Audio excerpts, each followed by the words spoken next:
Alrighty. Can someone speak for me? Just one person? Hello. Thanks. Good enough. Making sure my sound level's good. Hello, people. Gribs136. We're going to do a patch review. I'm going to play some Dota after that. I'll probably make them separate just for convenience's sake, just for people who just care about the patch, so don't worry. This will be patch only. So, this is the Dead Reckoning patch. Added a new hero. We're gonna talk about her briefly and then get into a little demo afterwards. I already played the hero just in the demo mode, but we'll just talk about it. So, Huerta, carry, ranged, nuker, disabler. I think it's very accurate just for judging what I've seen. Abilities, we'll get into them a little bit more specifically later, but Deadshot, you target a tree or enemy unit. That includes heroes and creeps. It is vector targeted. Whatever you target, you vector away from. If you're familiar with what vector targeting is, I'll show you when we get to the demo. It fears the end target, so if you jump off an enemy hero to a second hero, the second hero is feared. It does damage to everybody, and it slows them? No. Yeah, briefly slows. It's very strong. It's a good mini nuke, and the fear is very powerful, especially since the fear is from the shot, not from Huerta, which means you can control where they go. The calling is just a little AoE, some spirits circle around. If you touch a spirit, you get silenced and damaged. It's pretty strong for the silence. The silence is long. We'll get into that.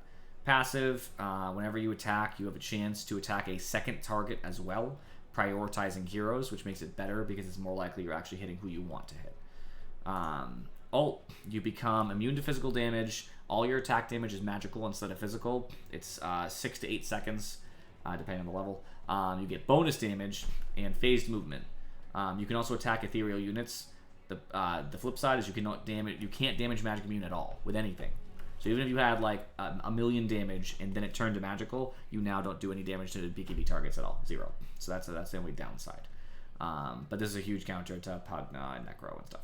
So let's go back to the actual changes. I don't care about a lot of it, so this is just all chests and game things. I'm not going to go over that. I don't think it's important. Wallpapers. Advanced stats and stuff, that's all good. You can customize some settings, which is whatever. That's all just quality of life. Friends list improvements, quality of life. Turbo mode, I don't care about at all. If you care about turbo mode, please read that. I'm not going to. General updates. Reinforced units, that would be like a tower. Take 10% less damage from player-controlled creeps. Treants, Eidolons, Blow. I don't know if Lone Spirit Bear counts. He's not a creep, so perhaps not. But dominated creeps, so that would be Enchantress. That would be anybody who buys Helm of the Overlord. But not creep heroes. That'd be Spirit Bear. Okay, so not creep heroes. So Spirit Bear still does full. This is going to make it harder to do a quick push on towers. Broodmother, that would be spiders as well. Range creeps are now level 5, which prevents early killing of range creeps, so Enigma can't sack his own range creep as quickly. The Glyph tower bonus attack targets, so when you're at a tier 2 tower or further, it attacks a lot of targets when you fortify. Instead of 4 targets, it's 5. So it's actually going to make it easier for the Glyph to stop enemy pushes. So it's supposed to slow down the game. That's the goal. Abyssal Blade does 5 more damage. Minor change. This is not going to be noteworthy. Bloodstone's blood pack duration has decreased by 1 second. That does make Bloodstone a lot less viable. It's not going to make it unbuyable, but it's just not as good. Like, clearly. That's a notable difference. Boots of Bearing no longer has charges. All that means is that if you're using it off cooldown all the time, you can do that forever. Instead of worrying about the charges that slowly came back. If I remember correctly, that's how it worked. It's minor. It's quality of life. Divine Rapier, the total cost went down by 350. That is because of a change to Sacred Relic. That is going to make Divine Rapier a lot more reasonable. I'm not going to say we're going to buy it every game. 350 gold is a lot difference. It really is. That matters. Mango's health regen went down by 0.2. That sounds small, but because people often stack 3+ mangoes, this starts to matter substantially. Like a really important change for someone like Timbersaw, Tide Hunter, Axe, people who just go in and purposely just have a bunch of regen so they can just do what they need to do. This is going to hurt that meta a lot. So if you're just the kind of person who stacks mangoes for the passive regen and not actually because you need them, this is supposed to hit you with the don't do that. It's not like you can't, but it's just not nearly as effective. Eye of Skadi, when you attack a ranged hero, they're even slower than before. So someone like Slark, who hits a Drow. The Drow is just the 10% more is dramatic, actually. No one's going anywhere. So that's a really big buff to Scotty against ranged heroes. Because ranged heroes obviously all needed a nerf. More like melee heroes needed a buff. Force Staff, which actually is slightly true. Force Staff, the mana cost was increased by 50. I'm happy. I've been waiting for a support nerf all across the board, and actually a lot of these are like that. Not all of them, though. So good. Gleipnir, the damage from being Gleipnired, sorry, whatever how you pronounce it, Gleipnir. Gleipnir. You just replace that No, ridiculous I'm not gonna F do that that. you put in there with that P. The upgraded version of Maelstrom, but not Mjolnir. The actual active is, which I guess is called Eternal Chains, and I didn't even know that. If someone had asked me what Eternal Chains is, I wouldn't have known the answer. Well, I mean, technically, if you're going to go like that, you might as well call it the upgraded version of Atos. There we go. Upgraded version of Atos. 40 less damage, which is, it matters. I'll be honest, 40 damage across multiple units because you're all in the AoE, right? Matters. And the radius decreased by 50, making it so it's harder to hit as many people. So this is going to really nerf those heroes that were relying on this, like Clinks, which is one of the bigger ones, because it's just not as exciting when you can't get as many people in it. And technically, when a radius decreases, it also technically decreases the cast range, because before, if you were just trying to edge somebody when they're running away and you're barely in that range, that radius increases your cast range because you're going to cast and they're still caught. Now it's 50 lower, it's actually 50 less cast range, technically, effectively so. Guardian Greaves, the regen bonus for low health, which means when you're below that threshold and it increases its regen and armor, it decreased the amount you're getting substantially. This is 4 less regen and 2 less armor. That's actually really big. So last patch they buffed Guardian Greaves by making it so that the threshold percentage went up, so it was easier to be considered critical health. But now they're decreasing what you get when you're critical health. I think I heard from people that the Lima Major, right, was the Guardian Greaves Major. So I know why now. Hurricane Pike got the same change as Force Staff. Maelstrom got its Chain Lightning damage reduced by 5. This is not enough of a nerf to Maelstrom, but I'll take what we can get. You know, it bounces on everybody, so it's going to slow down farming ever so slightly. Hurt the team fight ever so slightly, whatever. Meteor Hammer channel time was decreased by 0.5 seconds. So because of this, it's going to change the timing. It's technically a buff because you don't have to stand there like an asshole as long when you're casting Meteor Hammer. So granted, this is a buff to Meteor Hammer, but everybody's going to have to readjust their Meteor Hammer timing when they're using heroes like OD and stuff. I'm sure it won't take long, but there'll be an adjustment period. Nullifier got a cost decrease from the Sacred Relic. It also got a damage bonus decrease of 5 because of that change to Sacred Relic. I still think this is a buff for Nullifier. Nullifier was too expensive to be justified because you get it for the active, right? So decreasing its cost, man, it's a lot more tempting. Radiance also got its cost reduced and its damage reduced by 5. This is so good for Radiance because most people buy the Radiance for the passive. So, like, cool.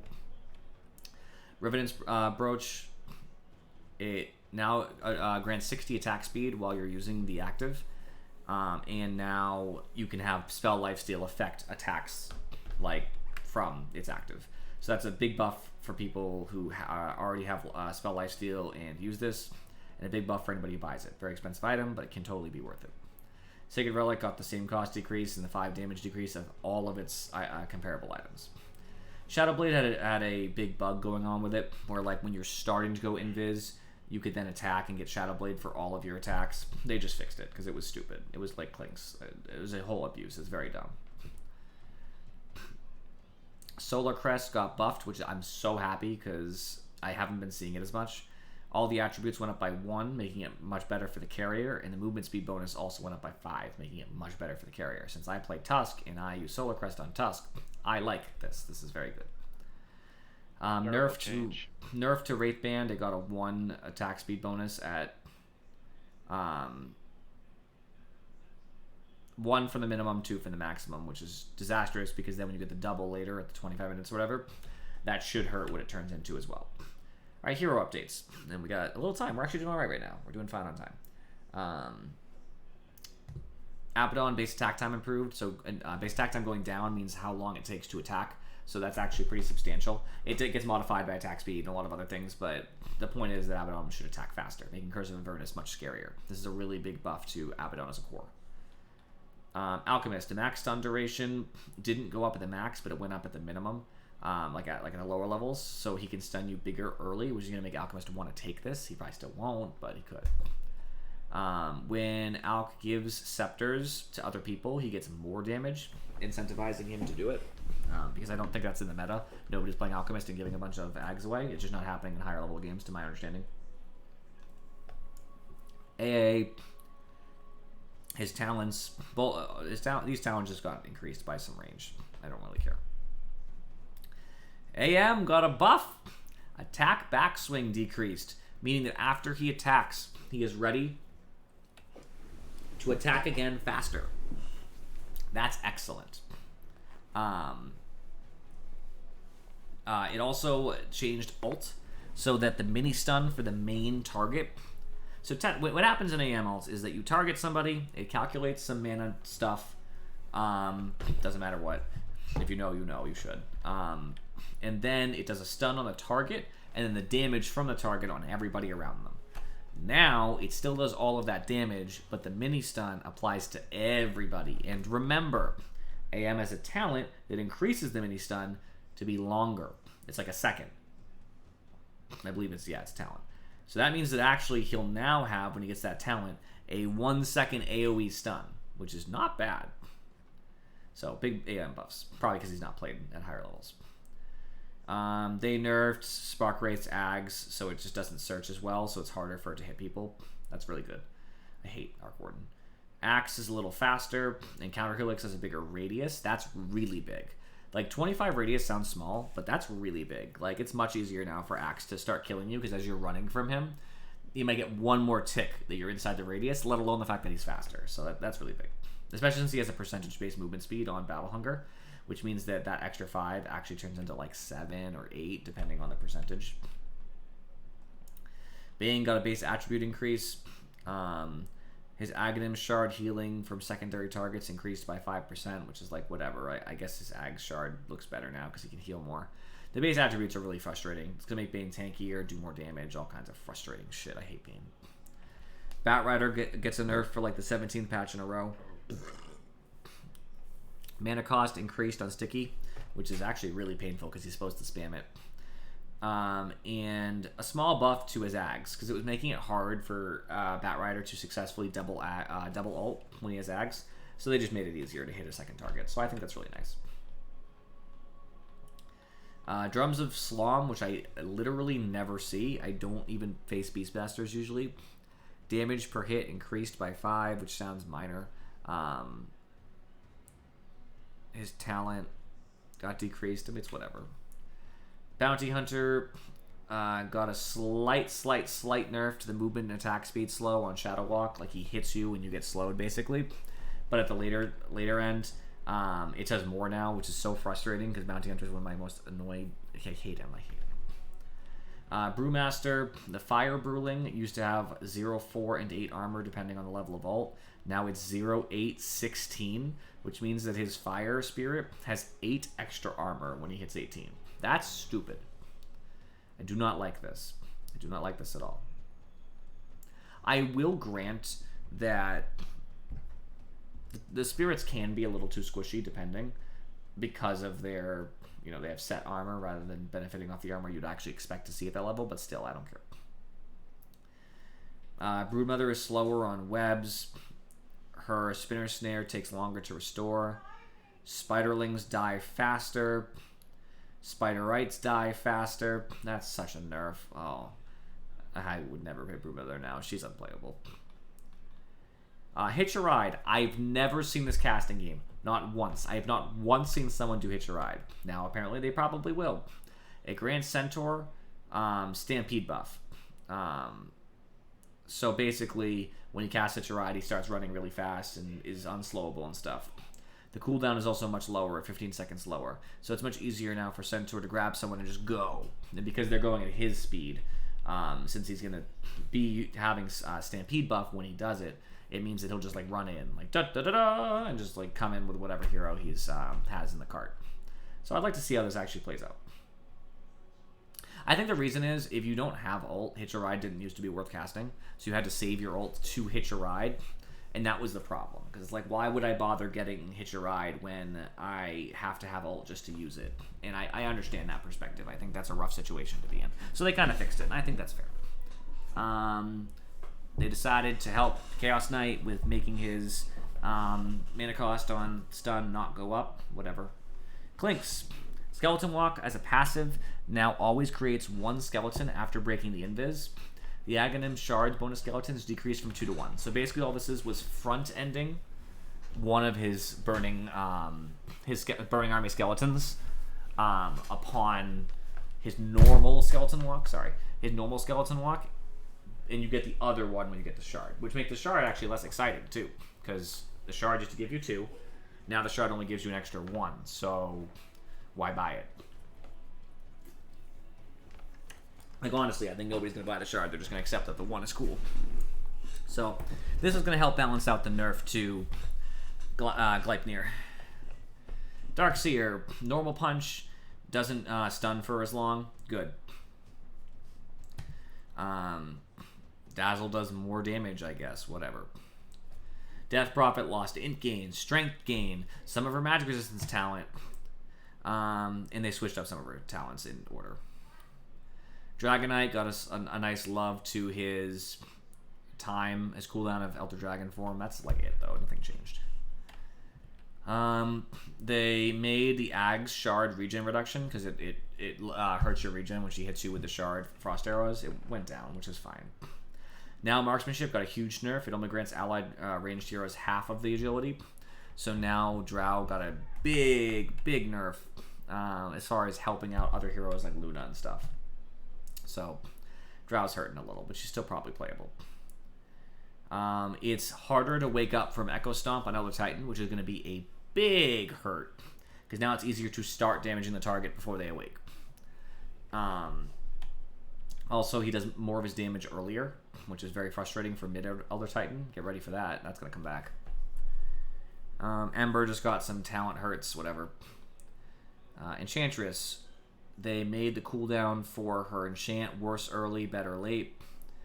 The hero slow scales up. Probably okay, even though it's a bigger slow later. That's fair. I think this is a nerf. The duration is always 5. That's nice. That's going to really hurt early. But thankfully the movement slow is much lower, so that's okay. Little Friend's cast range was increased. I don't remember what it does. Whatever. Grimstroke. Actually a notable late game buff to Inkswell. I think that's cool. Soulbind's up more often early. I think this is fine. Hoodwink got a buff to late game Acorn Shot. Ouch. Quality of life on earlier Inner Fire. Don't care. Oh, Ice Path. It lasts substantially longer. Now that's not the stun. That's the Ice Path, which Rocket was made sure to clarify last time we were talking.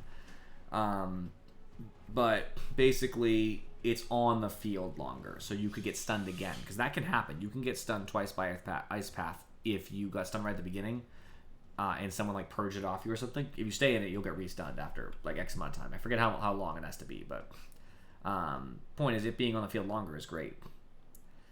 Macropyre applies immediately upon, rather than waiting for 0.5 seconds to apply debuff. It's weird, but cool. Now you can't Macropyre and have people blink away like immediately. Jug got a nice damage buff, but in exchange, the shard makes him attack slower. Like the shard attack, which happens freely during Blade Fury, is slower, but his crit went up, which is super nice, especially with his damage going up. And they increased one of his talents. So I think this is a good exchange. I would easily take the shard being weaker in exchange for him being stronger. This is really a nice patch for Jug. Will-O-Wisp takes 1 more attack to kill. That's really painful, actually, but it's probably fair because a lot of heroes have attack speed buffs now. Ghost Ship delays more damage, making it harder to kill people with the run buff. Nice nerf to Pulse Nova. Fuck you, Leshrac. Get out of my game. Lich got an int gain. That's fine. Frost Blast casts faster. but it has lower cast range until the end, but then it has higher cast range. I mean, that's probably fair. I think that's okay. That's still worth it. Alright, we're getting close. We got 10-ish minutes. Dragon Slave. Longer cooldown early. Mana cost for Light Strike is always its max, which is really painful. Fiery Soul, the attack speed bonus per stack, decreases at all levels. Movement speed bonus per stacks, decreased at all levels. Her health talent decreased. Her talent for Fiery Soul speed. Fiery Soul speed per stack decreased. Why is it 15-1? What did that mean? 15 and 1? Wasn't the 1% the speed and the other one the damage?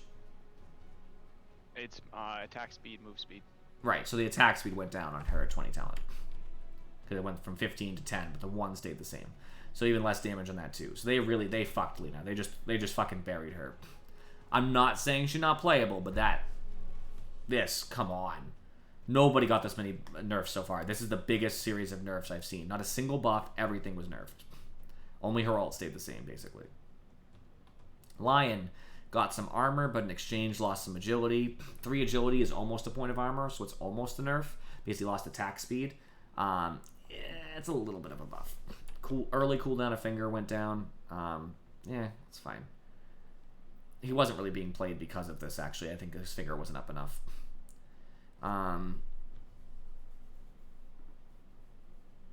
Some buffs to the Ag Shard. I mean, whatever. Snake does more damage at all levels, a small amount. 5, 10, 15, 20. And the talent makes the Snake have lower cooldown. That's all fair. The Ag Shard for Leap got buffed in general. That's cool. Monkey King got a base agility. Always nice on an agility hero. And Primal Spring's max channel time was decreased by 0.1. That just means he can't wait for it as long, but it also means that he hits the maximum damage and slow quicker. I'd say it's a buff overall, but it could hurt you because if you're trying to wait something out, it gives you less options by 0.1 seconds. It's probably not consequential. Ensnare has a lower cast range at all levels, very painful for Naga. The Aghanim Scepter cast range was increased by 0.1 times. I assume that balances out when you have the Ag Scepter. I haven't done the math. Song and Siren's cooldown is lower earlier. The pull speed for Reelin, which is her Ags.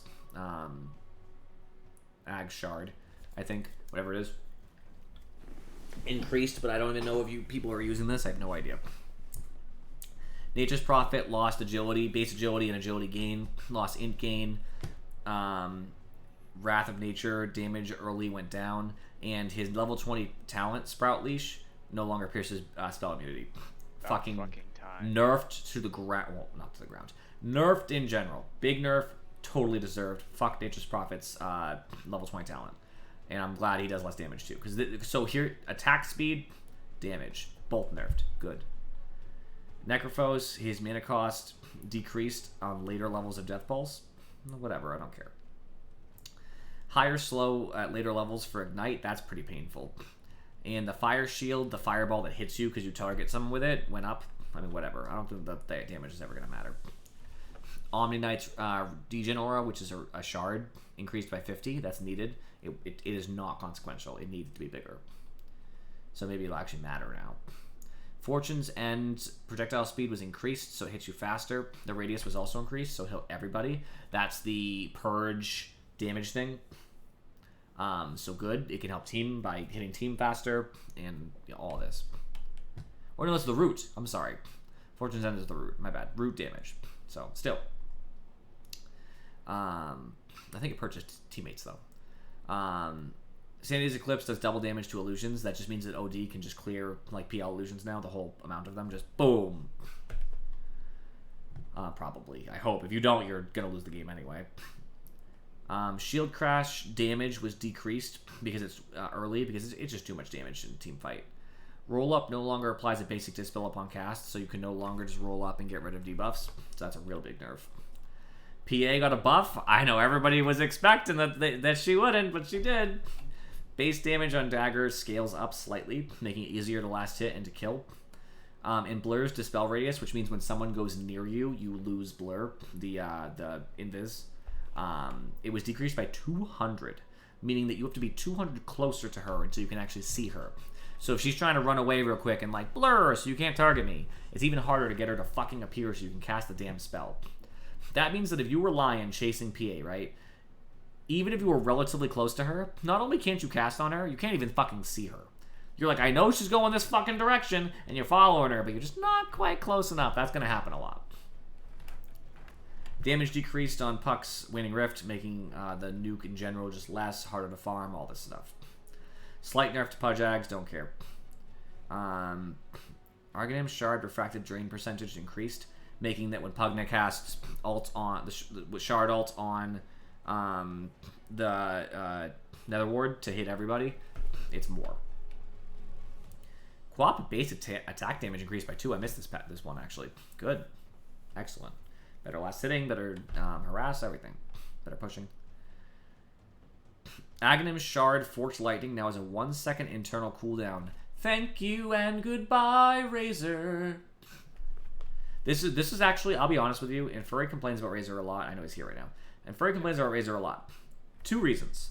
Number 1, Razor with Bloodstone is basically unkillable sometimes. Number 2, literally is this ability. It's Storm Surge. I literally do anything to Razor and I get hit with a bunch of damage. And I agree. I said that it was kind of ridiculous how often it procs. Having a 1 second internal cooldown, huge fucking nerf. Huge nerf. Yeah, that was 100% necessary. Yep. Good. Even Axe has an internal cooldown for fucking counter helix. Legion has one for Moment of Courage. Like, Sleep Dart, much less range, longer cooldown. Huge nerf because Ricky's too strong as a 4. I guess they just nerfed Ag Shard on Telekinesis. Whatever. Epicenter, that's ult for a Sand King. Attack speed slow is increased, so he slows attack speed better, and move speed slow better. And a buff to the talent for stun, and a buff to the Caustic Finale talent. Good. Sand King might come back. Shadow Wars, Serpent Wards are worth less. Ether Shock has longer range. Cool. Good for you. Good for him. Silencer. Cooldown for Arcane Curse was increased. Hooray! Nerf to a talent. Nerf to a talent. Excellent. Fuck Silencer. Slaughter got just Corrosive Haze has longer range at all levels. It's fine. Whatever. Slark. Cooldown for Pounce is worse at all levels. The Aghanim Scepter. Distance was decreased. He's too jumpy. I'll be honest, I don't see it at my level as much, but Slarks are buying Ags in higher level games, and they literally were leaping across rivers and stuff and just grabbing heroes out of nowhere, and they just BKB and kill them instantly because there's just nothing you can do with Slark BKBs. Not really. So this was a problem. Aghanim's Shard damage from Mortimer's Kisses impact decreased by 50. Is Aghanim's Shard when you... I don't remember what it does. It's when you fire snap, it leaves a kiss on the ground, so it just does less, I guess. Storm, base attack time was improved, making Storm attack faster. That's really good for farming and stuff. Templar Assassin got a base strength increase, so that's just health. Tiny, the throw interval was increased, meaning that when he tree volleys, he throws them slower. Max channel time also increased slightly. This is a huge nerf to tree volley, because throwing them slower is a big deal. Treant Protector, bonus armor on living armor was decreased by 2 at all levels, and Nature's Guise no longer provides heal and regen amplification. Big nerf. Needed, though. I'm glad living armor is not as strong. It felt too much. Sometimes he just living armors from across the map, and you're like, I guess I don't get this kill now. Ice Shards is significantly less cast range. It's much harder for Tusk to open up on you. And early level Walrus Punches are weaker, and I think that's fine.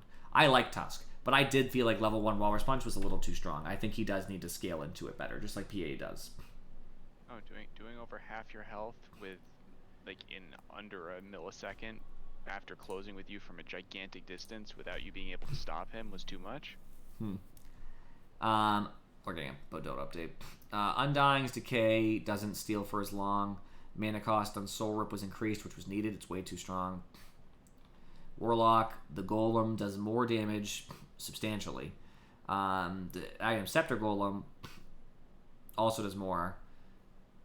And Aghanim Scepter second Golem delay. That means when it goes boom, boom, because it's 2 golems, The delay actually means it's more likely to stun for longer. Because remember, it stuns you through BKB. That's what Chaotic Offering does, right? It goes boom and it stuns.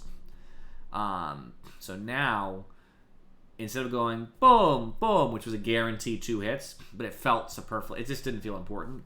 Now it's boom, boom. And the difference in that means it's going to normally stun people for longer. There'll be a small gap in between if someone had an ability to avoid damage like OD or Puck or something. But for most people, it's going to be actually stronger for Warlock because they're going to be trying to run out of it like, oh no, the other goal, and they're never going to make it out of it. So they're just going to get hit with the other one anyway. So it's actually going to be a bigger disruption to the team fight. Talent for Fatal Bonds went up too. Cool. Power Shot goes much farther range. Focus Fire does more damage. Super cool for Wind Ranger. Winter Wyvern, huge buff. Winter's Curse, which is an ult, also dispels the target. So when Winter Wyvern ults, if you had some sort of buff on you that would prevent you from taking damage from your allies, goodbye. Witch Doctor, the heal and damage on Voodoo went up slightly, whatever. Alright. I don't care about these bugs, but there's a bunch of bugs that got fixed. Just a ton. So, that's that. We are going to be playing. So I'm going to end this broadcast and start a new one of the gameplay, just for YouTube's sake. I care about you all on YouTube. For those on YouTube, I appreciate you guys watching. I'll see you next time. For those on Twitch, I will be right back with the gameplay.